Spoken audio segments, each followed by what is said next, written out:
Selamat pagi, Assalamualaikum warahmatullahi wabarakatuh. Hari ini kita memasuki minggu keempat untuk pembelajaran matematika ya.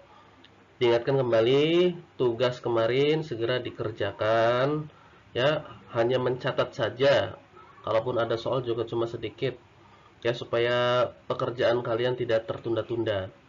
Ya, baik ya. Di matematika kita sudah belajar mengenai bilangan bulat.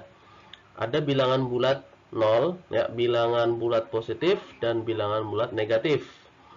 Ya, waktu kelas 1 mungkin kalian kalau ditanya berapa angka yang paling kecil, ya jawabannya adalah angka 0. Tapi ternyata kita sudah tahu bahwa di bawahnya 0 itu ada lagi yang lebih kecil dari 0 ya. Negatif 1, negatif 2, negatif 3 ya. Semakin tinggi angka negatifnya itu semakin kecil nilainya. Ya, nanti kita akan belajar mengenai bilangan bulat.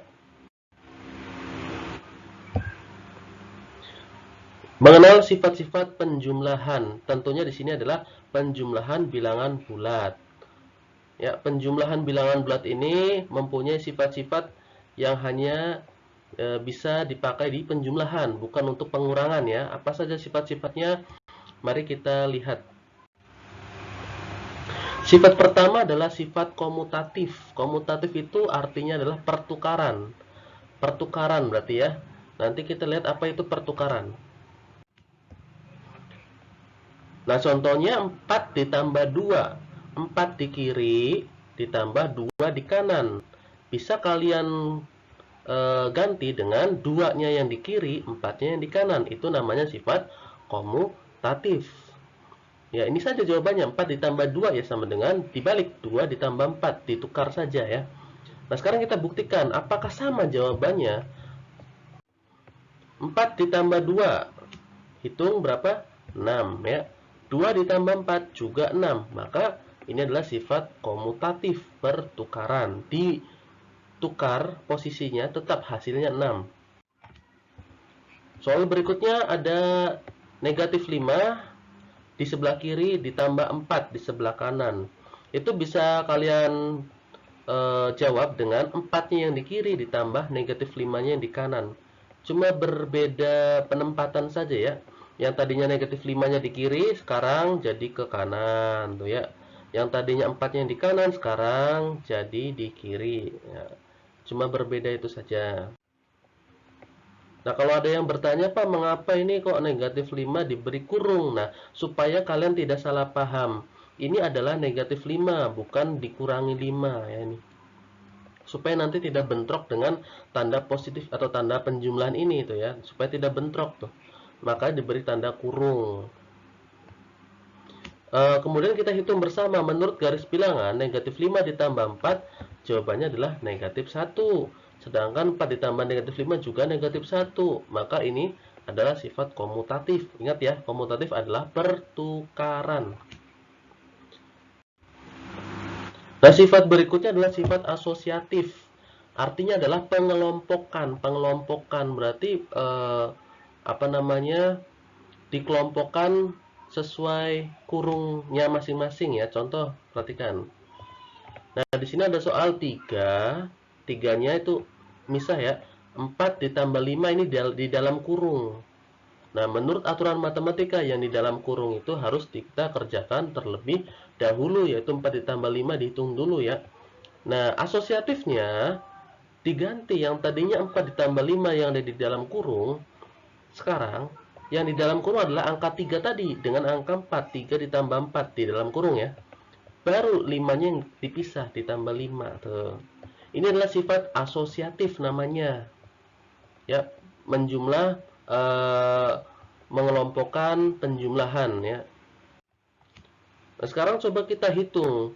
Ya, 3 ditambah 4 tambah 5. Mana dulu yang dikerjakan? 4 ditambah 5. Berapa hasilnya? 9. Berarti 3 ditambah 9. Sedangkan yang ini 3 ditambah 4. Jawabannya adalah 7. Kemudian 5. Ya 5. Ya. Sekarang kita hitung. Apakah sama jawabannya? 3 ditambah 9 hasilnya adalah 12. 7 ditambah 5 hasilnya juga 12. Maka ini disebut dengan sifat asosiatif atau sifat pengelompokan. Contoh berikutnya misal ada buka kurung 10 ditambah 2, tutup kurung ya, ditambah 4. Nah, asosiatifnya adalah 10-nya yang di luar kurung, tidak diberi kurung ya, ditambah. Nah, 2 ditambah 4 yang kamu kelompokkan atau diberi kurung. Nah, diberi kurung ini berarti yang dikerjakan itu harus yang ada di dalam kurung dulu. Coba kita hitung. Pertama 10 ditambah 2 dulu ya. Di sini 10 tambah 2 adalah 12. Ditambah 4. Nah, ya.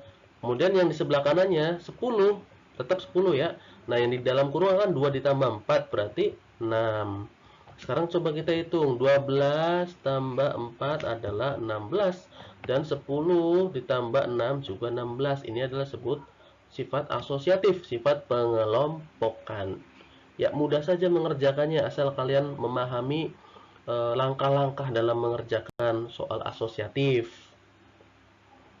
Berikutnya, cara mudah menjumlahkan bilangan bulat. Ya, bilangan bulat itu kan tadi sudah Pak Boy bilang ada bilangan 0, bilangan bulat positif, dan bilangan bulat negatif. Yang positif dimulai dari 1, 2, 3, 4, 5, terus ya. Bilangan bulat negatif dimulai dari negatif 1, negatif 2, negatif 3, negatif 4, terus. Ya, itu menggunakan garis bilangan. Nah, tapi bagaimana kalau misalnya kamu menemukan soal misalnya negatif 50? Menuliskan ke dalam garis bilangan itu tentu sangat panjang, akan menyusahkan kalian. Ada cara mudahnya, coba perhatikan supaya kalian paham ya. Jika kalian menemukan tanda positif atau tambah ini ya, itu kalian baca dengan bayar atau dibayar ya, dibayar lunas seperti itu. Kalau kalian menemukan lambang negatif atau pengurangan seperti ini, kalian dibacanya adalah hutang. Jadi positif itu bayar, negatif adalah hutang. Diingat-ingat ya, positif bayar, negatif adalah hutang. Contoh soal. 2 dikurangi 5, berarti 2-nya ini positif apa negatif? Ya, karena di depan 2 ini tidak ada negatif, maka di sini disebut positif. Maka 2-nya adalah bayar 2. Kemudian dikurangi 5. 5-nya negatif berarti ya, berarti hutangnya 5. Coba kamu bayangkan, kamu bayar 2, tapi hutang kamu ada 5. Berarti sudah lunas apa masih hutang? Masih hutang. Masih hutang berapa? Bayarnya 2, hutangnya 5. Masih hutangnya 3. Nah, hutang 3 ini berarti sama dengan negatif 3 karena masih hutang 3 ya. Itu jawabannya. Kalau sudah lunas 3 berarti 3-nya saja positif 3 udah. Kalau ini hutang 3 berarti negatif 3. Contoh berikutnya negatif 7 ditambah 5. Nah, negatif 7 itu berarti hutang 7, bukan bayar 7 ya, bukan, hutang 7. Ditambah 5, 5-nya positif ya, berarti dibayar 5. Coba kamu bayangkan, kamu punya hutang 7 lalu dibayar 5, berarti masih hutang atau sudah lunas? Ya, jawabannya masih hutang. Masih hutang 2. Hutang 2 berarti ditulisnya adalah negatif 2 karena hutang 2. Nah, ini mudah saja ya. Tinggal kalian butuh latihan-latihan. Berikutnya ada negatif 10 dikurangi 5. Negatif 10 berarti hutang 10 ya. Dikurangi 5 berarti hutang lagi 5, bukan dibayar 5 ya, tapi hutang lagi 5. Jadi kamu punya hutang 10, terus kamu hutang lagi 5. Berarti tentu hutangnya nambah banyak ya kan, berarti hutang 10, hutang lagi 5. Berarti hutangnya adalah 15. 10 ditambah 5 kan 15 ya. Hutang kamu jadi 15. Berhubung hutang ya, hutang berarti jawabannya adalah negatif 15. Seperti ini ya. Contoh berikutnya 17 dikurangi 3. Nah, angka 17 di sini itu adalah angka positif, berarti bayar 17.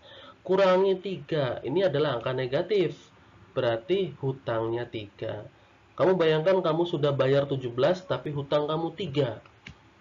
Berarti sudah lunas apa masih hutang? Ya sudah lunas tentunya ya. Lunas berapa? Ya lunasnya 14. Berarti kamu tuh punya tabungan 14. Lunasnya 14 ya. Karena lunasnya 14 berarti jawabannya adalah 14, bukan negatif. Kalau negatif 14 itu hutang. Karena lunas 14 ya 14-nya saja udah seperti itu ya. Contoh berikutnya ada 4 dikurangi 6 ditambah 5. Angka 4 adalah positif. Berarti bayar 4. Dikurangi 6 berarti hutang 6. Coba kita hitung dulu ini ya supaya mudah. Kamu bayarnya 4, hutang kamu 6.